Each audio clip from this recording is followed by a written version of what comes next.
Amém. Josué capítulo 24. Convido você a abrir a sua Bíblia e fazer a leitura juntamente com a gente nessa hora.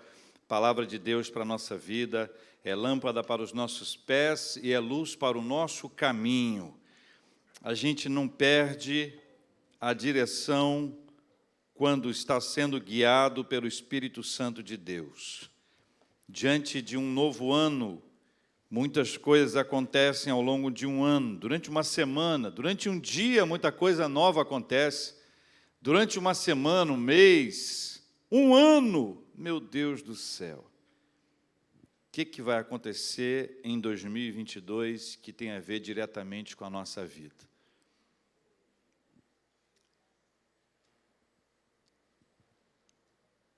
Josué capítulo 24. Nós vamos ler a partir do versículo 1. Josué capítulo 24. O título que está na minha Bíblia é Josué despede-se do povo. Momentos finais da sua vida e da sua liderança sobre o povo. Tempo de despedida. Tempo de partida, deixar a história seguir apesar da sua ausência. O que Deus fará deste povo? Quais serão os caminhos?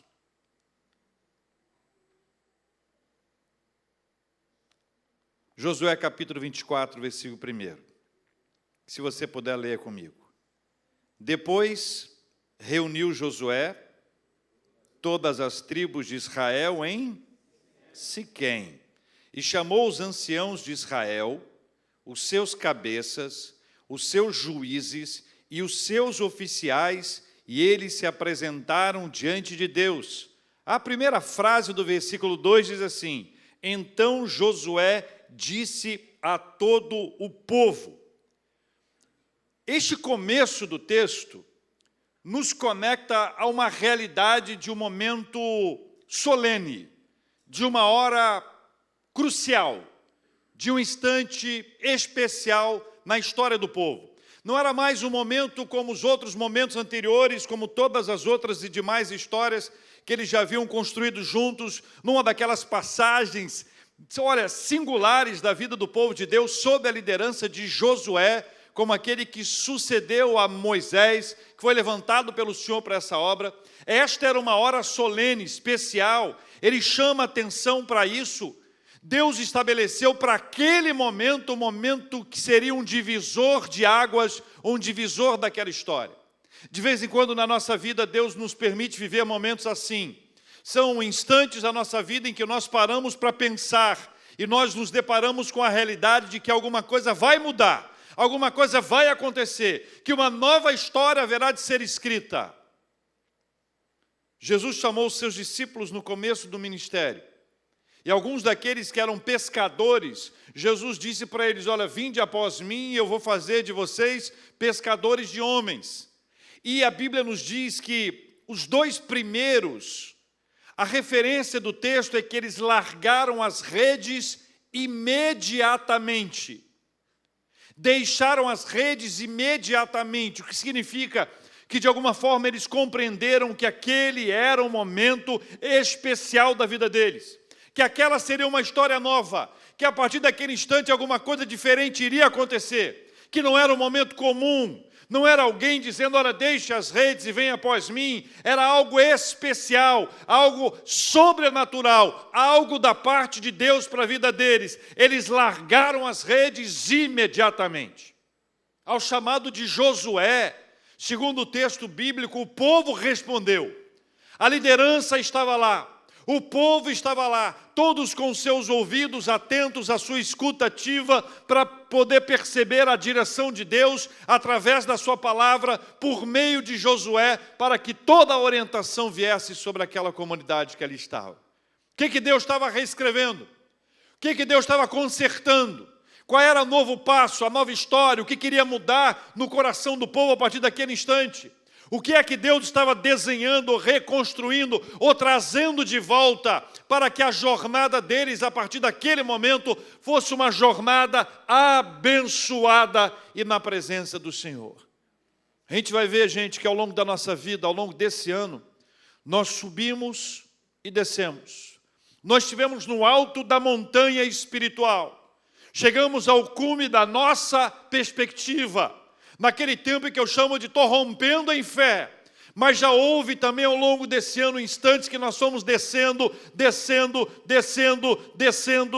até no fundo do poço da nossa vida espiritual. Quantos de nós vivemos crises espirituais ao longo desse ano? Quantos de nós reconhecemos a mão de Deus e depois parece que Deus não estava mais ali? No momento celebramos, Deus está aqui, eu sinto a presença dEle. No outro instante, é como se Ele não estivesse ouvindo mais a nossa voz. Todos nós passamos por crises espirituais. As montanhas russas da nossa vida, a subida, a descida, tudo isso acontece com a gente, com você, comigo, como aconteceu com o povo de Deus. É por isso que a partir do versículo 2 nós vamos vendo uma construção de uma memória, de uma lembrança daquilo que havia acontecido no passado. Veja, o versículo 2 nos diz: assim diz o Senhor Deus de Israel, antigamente vossos pais, Tera, pai de Abraão e de Naor, habitaram da além do Eufrates e serviram a outros deuses. Versículo 3, leia comigo. Eu, porém, tomei Abraão, vosso pai, da além do rio, e o fiz percorrer toda a terra de Canaã. Também lhe multipliquei a descendência e lhe dei Isaque. A Isaque dei Jacó e Esaú. E a Esaú dei em possessão as montanhas de Seir. Porém Jacó e os seus filhos desceram para o Egito. Até aqui, Deus vai construindo uma linha do tempo. Vai trazendo a memória do povo de Deus que ali estava, algumas histórias que estavam sendo parte da memória afetiva, daquilo que foi construído por Deus ao longo da caminhada, de tudo aquilo que havia sido construído até ali. Você vê o Senhor lembrando de Abraão, lembrando do momento em que ele foi chamado, lembrando do começo da sua caminhada espiritual. O começo da nossa caminhada espiritual nunca deve ser esquecido. Nunca deve ser deixado de lado como de menor importância na nossa vida. Pergunto a você aqui, quantos que estão aqui conhecem Jesus e já caminham com Ele há mais de um ano? Levantem as suas mãos. Quem caminha com Jesus há mais de 5 anos? Levante as suas mãos. Há mais de 10 anos? Há mais de 15? Há mais de 20? Está diminuindo. 25? 30, 40, imagina quem ligou a televisão agora, falou, é bingo.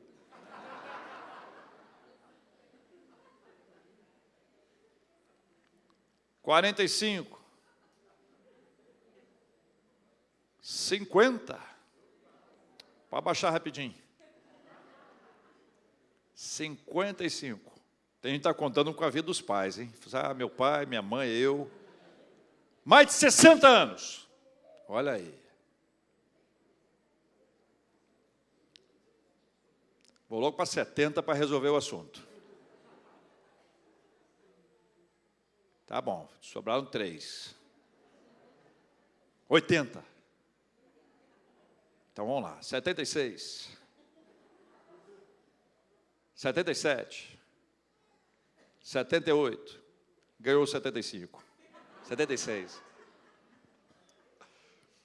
A gente vai lembrar da história da nossa caminhada espiritual ao longo de toda a nossa vida. Conte a história da sua conversão, conte os seus primeiros passos na presença de Deus, aquele corinho que você aprendeu quando você era pequeno. Fala um aí para mim.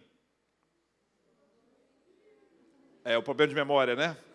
Nesse caso afetou. Vamos lá, quem é que não lembra um antigo? Daqui de mil, qual? Não, esse eu não canto, eu canto outro, a versão masculina. Sou um soldadinho de Jesus. Agora não pode mais. 3 palavrinhas só, quem não lembra? É o que é que está cantando aí? Não, tem que cantar alto, gente, já está de máscara, solta a voz.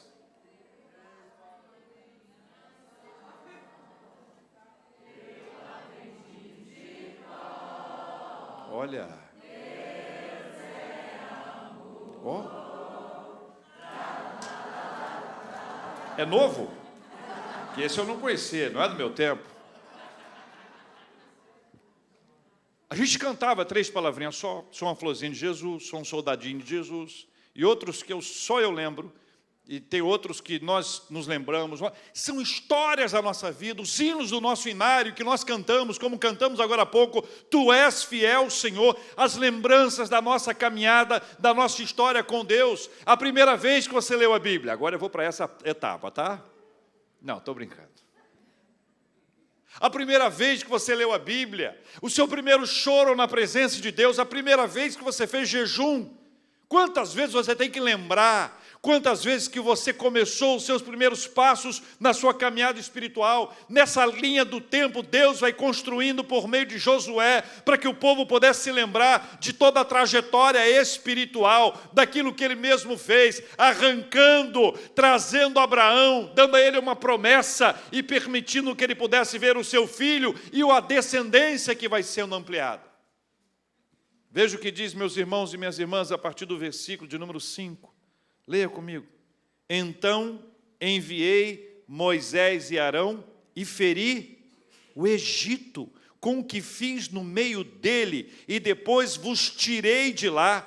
Tirando eu vossos pais do Egito, viestes ao mar. Os egípcios perseguiram vossos pais com carros e com cavaleiros até o mar vermelho, e clamando vossos pais, o Senhor pôs escuridão entre vós e os egípcios, e trouxe o mar sobre estes, e o mar os cobriu, e os vossos olhos viram o que eu fiz no Egito. Então habitastes no deserto por muito tempo.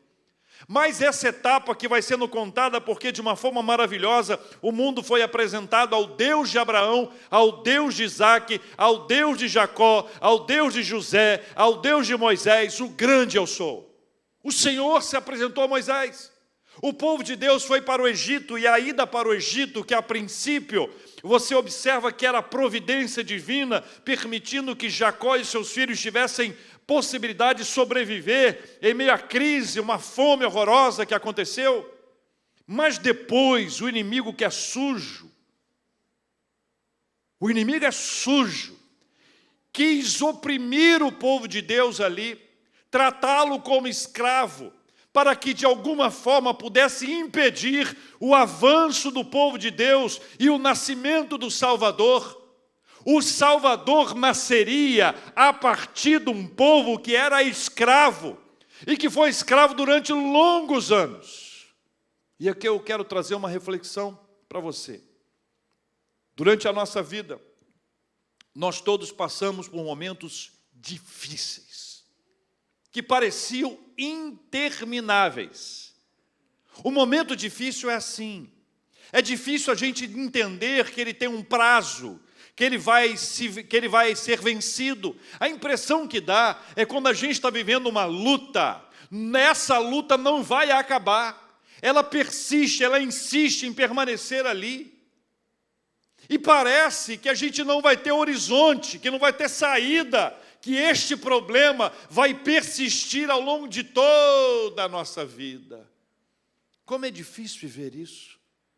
E aqui tem 2 lições muito simples, mas eu gostaria de compartilhá-las. A primeira delas é que as lutas não significam a ausência da presença de Deus. As lutas não significam Deus me abandonou. As lutas não significam que Deus não me ama, que Deus não gosta de mim. Curiosamente, na hora da luta, é comum a gente comparar a nossa luta com a não luta de alguém. Essa é a perspectiva que aparece. Por que eu, que faço isso, aquilo outro, estou passando por essa luta enquanto comparação? A segunda coisa é que a luta tem fim. O tempo da provação, ele tem fim. Ele acaba, ele se encerra. Essa luta não permanecerá para sempre. Embora o povo de Deus, o povo hebreu, os filhos de Jacó, o povo de Israel estava sendo forjado ali, tratado muito mal como escravo, a impressão que dava é que nasce uma geração após a outra, essa história não vai mudar, vai continuar como está. Não é verdade, a obra de Deus vai ser feita e essa luta passará em nome de Jesus. Amém, meus irmãos? O poder de Deus foi visto na saída do povo de Deus do Egito, as pragas sendo estabelecidas e depois aquela cena maravilhosa do mar. Você que gosta de praia, todos nós já fomos à praia pelo menos uma vez, a não ser que algum mineiro tenha vindo direto para cá, ninguém passou na praia para que ele pudesse ver a praia antes, mas em geral todos nós já vimos o barulho do mar.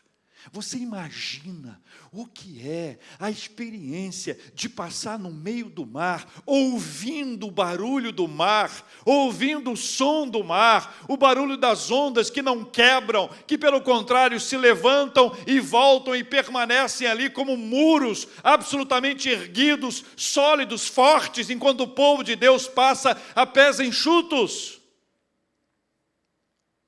Diz que o menininho foi para a escola bíblica dominical. Pai não cristão, mas gostava de conversar com o menino. O menino volta e o pai chama o menininho e fala assim: ei, meu filho, como é que foi lá na igreja? Ah, pai, foi bênção. Foi o quê? Foi bênção. O que você aprendeu lá? Eu aprendi quando o povo saiu do Egito e atravessou o Mar Vermelho. É, meu filho. Como é que foi? Foi assim, pai. O povo de Deus estava aqui, o Mar Vermelho aqui, e os egípcios vindo lá. E o que aconteceu?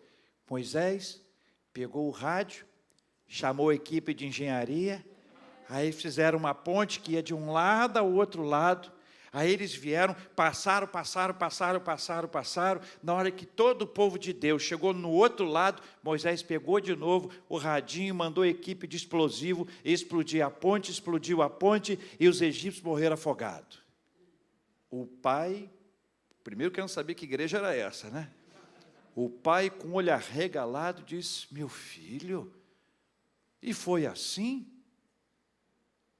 O menininho respondeu: se eu te contasse como é que foi, você não ia acreditar mesmo?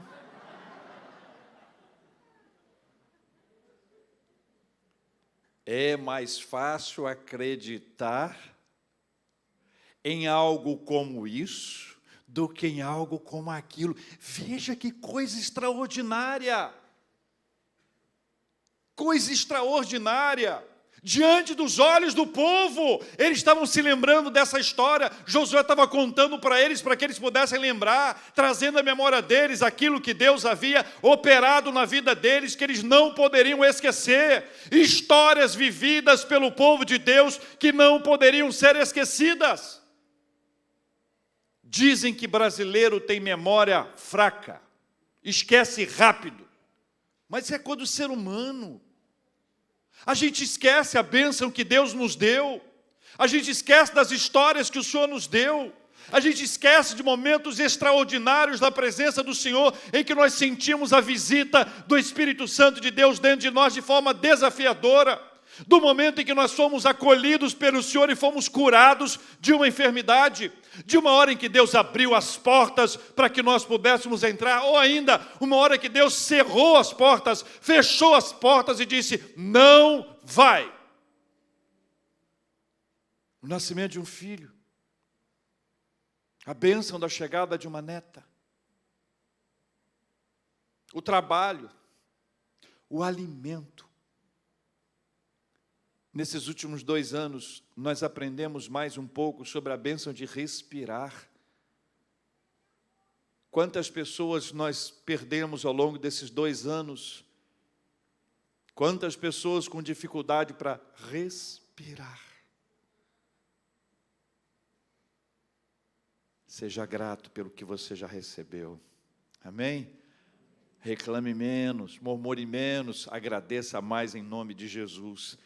versículo de número 8, daí eu vos trouxe a terra dos amorreus, que habitavam da além do Jordão, os quais pelejaram contra vós outros, porém os entreguei nas vossas mãos, e possuístes a sua terra, e os destruí diante de vós. Levantou-se também o rei de Moabe, Balaque, filho de Zippor, e pelejou contra Israel, mandou chamar Balaão, filho de Beor, para que vos amaldiçoasse, porém eu não quis ouvir Balaão, e ele teve de vos abençoar, e assim vos livrei da sua mão. Mais uma paradinha aqui.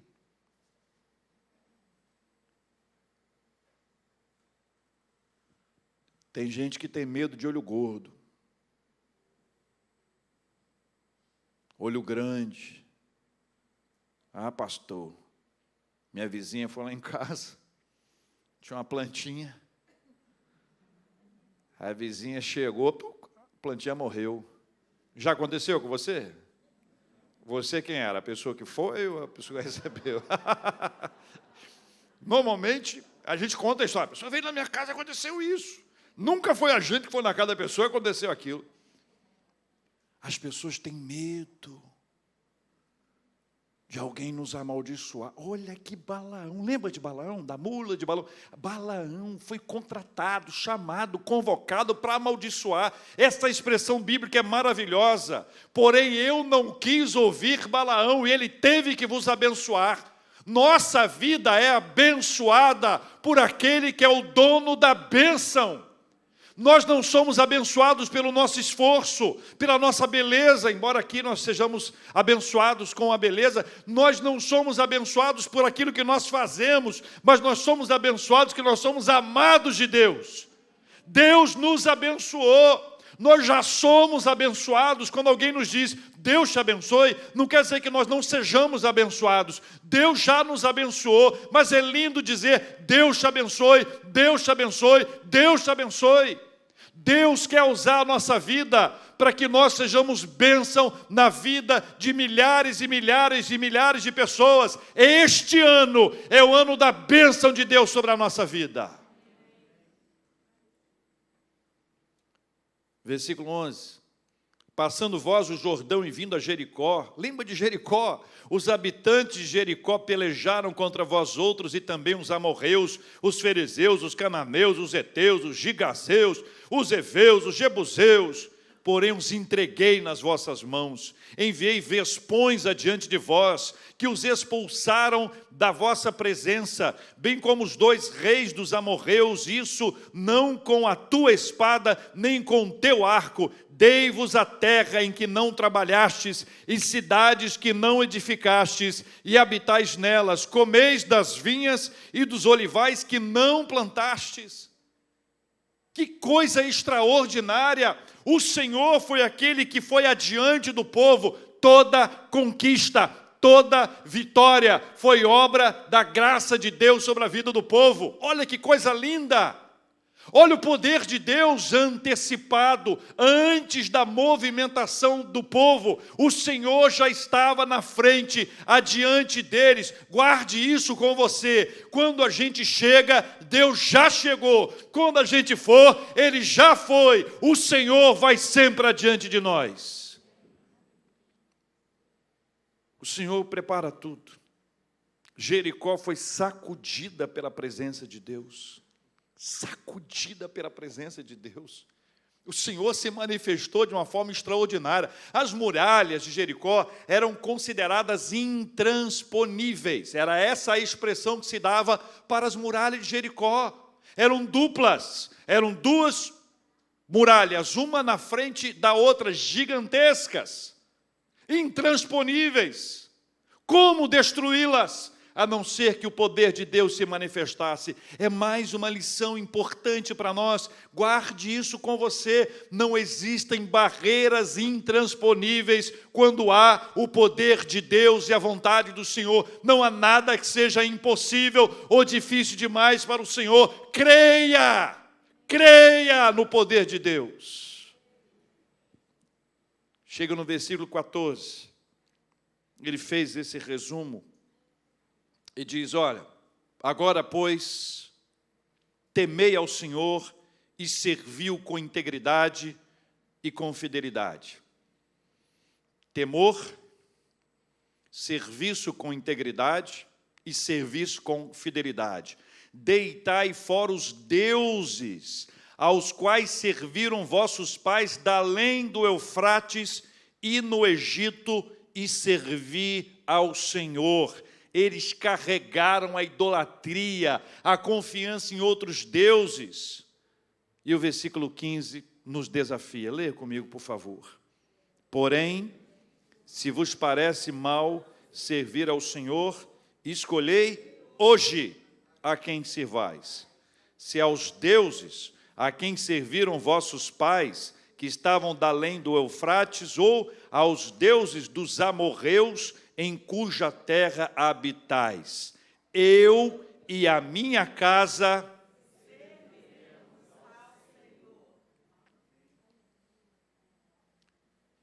Josué está apontando e descrevendo um esfriamento do povo de Deus. Eles abraçaram outros deuses, se tornaram idólatras, deixaram a confiança de Deus, colocando a confiança nos ídolos. Como nós podemos colocar a nossa confiança em nós mesmos e sermos como ídolos, ou em alguém? Esfriamento espiritual não acontece de forma instantânea. O esfriamento espiritual é um processo. Ora quente, vai esfriando, vai esfriando, vai esfriando, vai esfriando, vai esfriando. Existem pessoas que ao longo de suas vidas, durante muitos e muitos e muitos anos, acabam ficando absolutamente frias espiritualmente. Eu não sei em que momento isso acontece com o povo de Deus, em que momento isso aconteceu, como é que foi esse encaminhamento para que chegasse nesse ponto. Como é que essa história de esfriamento foi acontecendo com eles? Mas você deve ter alguma experiência da sua própria vida, em que momento isso aconteceu. Fui lembrar de um homem chamado Geazi. Geazi era um moço do profeta Eliseu, está lembrado dele? Geazi viveu histórias maravilhosas. Geazi foi testemunha de um milagre, de um menino que foi ressuscitado, filho da sunamita, lembra disso? Depois Naamã vai para lá com uma enfermidade grave, uma lepra, e ele vê Naamã ser curado de uma lepra, dentre tantas outras oportunidades que ele viu do poder da manifestação de Deus. Mas ele esfriou, e o seu esfriamento espiritual se revelou de forma clara, absolutamente clara, diante de um gatilho. Que a pergunta que eu faço é, o que dispara o esfriamento? Quando é que a gente começa a esfriar? Será que a gente não consegue perceber que a gente está começando a esfriar para não deixar esfriar, para romper o processo de esfriamento e voltar ao aquecimento espiritual? Geazi teve o seu gatilho disparado quando ele percebeu que havia a possibilidade de um ganho fácil, ainda que sob uma ação equivocada, trazendo sobre ele e sobre todos aqueles que pudessem estar com ele a maldição em razão da sua desobediência. Naamã ofereceu um presente para Eliseu. Eliseu não quis receber. Eliseu não quis receber. Geazi ouviu a história, correu atrás dele. A Bíblia diz que, dizendo para si, conversando consigo mesmo, pensando, guardando no coração, ele disse, olha, o meu Senhor me mandou vir aqui para buscar um presente. Só que era mentira. Ele recebeu o presente e escondeu como se ninguém tivesse visto. Eliseu foi encontrar com Geazi e disse, Geazi, onde é que você foi? Aí ele disse, eu não fui a lugar nenhum. Que é tipo de quem tinha ido, né? Porque todo mundo foi a algum lugar. Quando diz que não foi a lugar nenhum, é porque foi a algum lugar, não quer falar. E Eliseu disse, por acaso eu não estava lá, quando você fez isso e isso, trouxe tudo à tona. O seu esfriamento foi sendo manifestado, o gatilho, a cobiça, a ambição, o desejo de ter mais, tudo isso aconteceu ali. Em que momento existe o processo do nosso esfriamento, do nosso enfraquecimento espiritual? Quando que isso acontece com a gente? Se alguém pudesse nos alertar, cuidado. Se alguém pudesse nos sacudir, cuidado. Se alguém pudesse nos mandar uma mensagem no WhatsApp, cuidado. Se existisse um termômetro que a gente pudesse colocar e dissesse, cuidado. Josué, quando assumiu a liderança do povo de Deus, ele foi desafiado pelo Senhor à obediência e à meditação na palavra.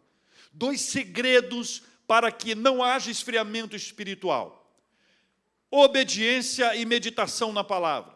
Quando Josué foi chamado pelo Senhor, no capítulo 1, versículos 7 e 8, o Senhor diz assim, tão somente ser forte e muito corajoso, para teres o cuidado de fazer segundo toda a lei que meu servo Moisés te ordenou.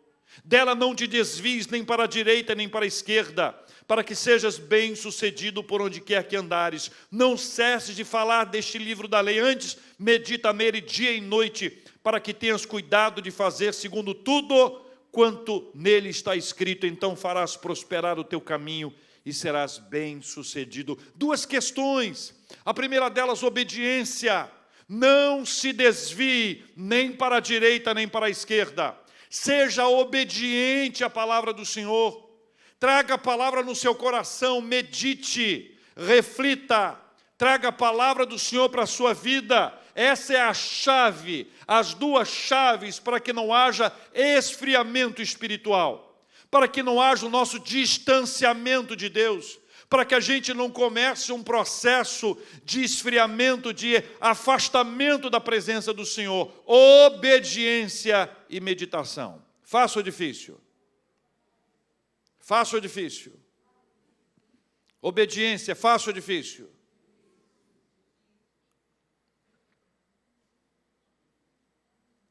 Nem sempre é do jeito que a gente quer. Nem sempre é do nosso jeito, nem sempre é fácil. Obediência e meditação. Josué toma uma decisão. E diante do povo ele diz, olha, vocês vão escolher hoje, não é amanhã.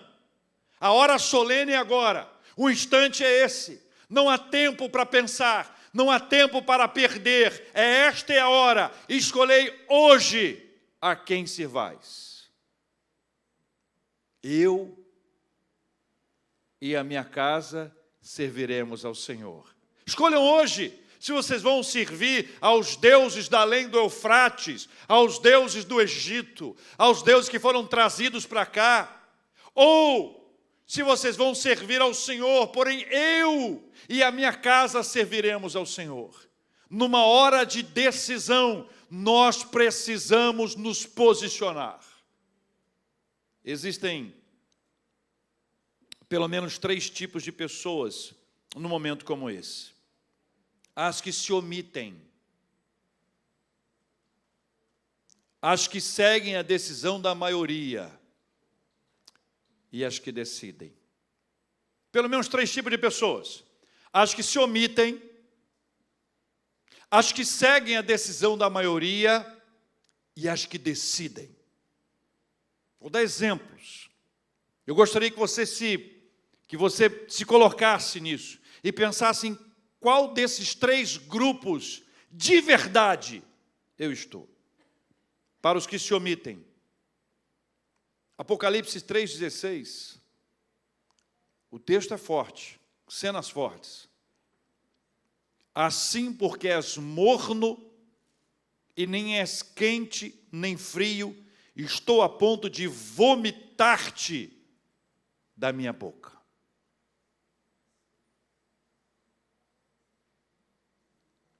Para os que se omitem. Assim porque és morno e nem és quente, nem és frio, estou a ponto de vomitar-te da minha boca. Esse é o primeiro grupo. O segundo grupo é os que seguem a decisão da maioria.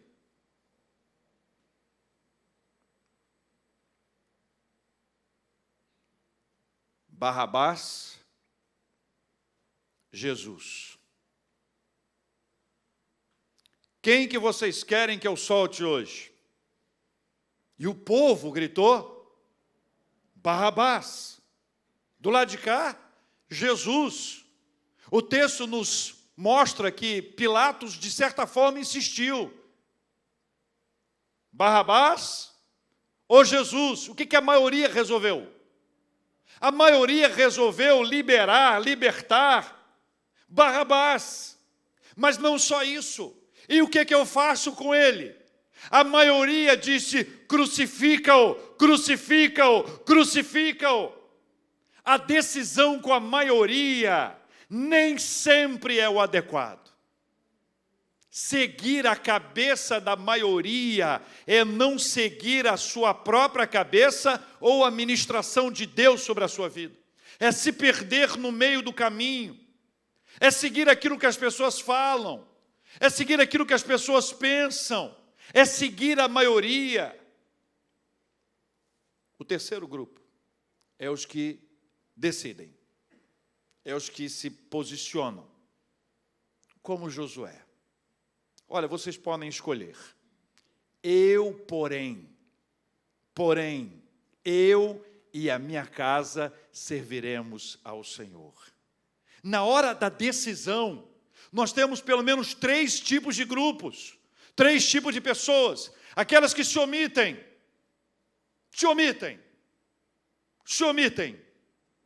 mornos espiritualmente. Aquelas que se posicionam com a maioria. Quem que vocês querem que eu solte? Barrabás. Quer que faz o que com Jesus? Crucifica-o. É isso aí, crucifica-o. É isso aí. Maioria. Ou aqueles que se posicionam. Eu, porém, eu e a minha casa serviremos ao Senhor. Esta é uma noite de decisão. Essa é uma noite de posicionamento. Essa é uma noite em que nós assumimos o nosso compromisso com o Senhor, não porque é tão somente uma virada de ano, mas porque essa é uma hora de Deus para a nossa vida. Eu quero orar com você por esse motivo. Eu e a minha casa serviremos ao Senhor. Não é hora de omissão, não é hora de seguir a maioria, é hora de decidir, mas decidir com confiança, decidir absolutamente convicto de que esta é a vontade de Deus para a nossa vida. Eu e a minha casa serviremos ao Senhor. Sabe o que aconteceu aqui no texto bíblico? O restante do texto nos conta que Josué não recebeu a reação do povo que disse: vamos servir ao Senhor com toda a intensidade, não. Ele fez uma prova do povo. Vocês têm certeza? Vocês têm certeza? Porque se você não vier com seu coração absolutamente entregue ao Senhor,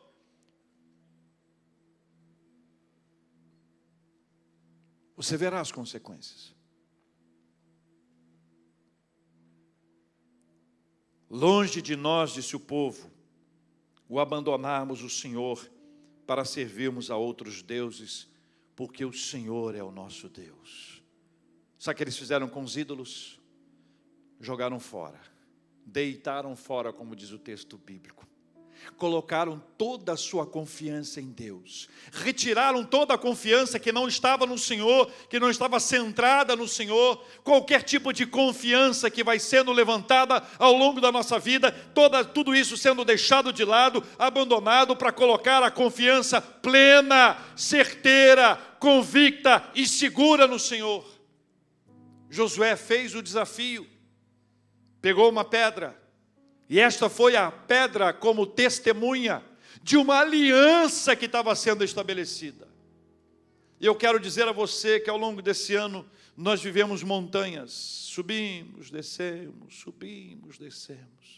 Alguns de nós começamos o ano quentes espiritualmente, mas as coisas foram acontecendo, o esfriamento foi batendo a nossa porta, ninguém avisou para a gente. Mas se a gente parar para pensar, a gente deixou 2 coisas de lado: obediência e meditação na palavra do Senhor. Deus disse vá, e eu não fui. Deus disse não vá, mas eu disse eu vou. Desobediência é uma característica que revela o meu esfriamento espiritual. Falta de meditação na palavra, de mastigar aquilo que o Senhor está ministrando à nossa vida. deixar de lado a palavra do Senhor, centrar a minha vida em mim mesmo, nos meus conhecimentos, nos meus valores. Isso é um sinal de um distanciamento de Deus. Eu escolhi hoje. Eu e a minha casa serviremos ao Senhor. Eu e a minha casa serviremos ao Senhor. 3 grupos: os que se omitem, os que vão com a maioria e os que tomam decisão. Enquanto nós estivermos cantando, eu vou desafiar você a tomar a decisão. Adora o Senhor conosco. Em seguida nós vamos orar juntos. 3 grupos: os que se omitem, os que vão com a maioria e os que tomam decisões corajosas. Qual deles você está?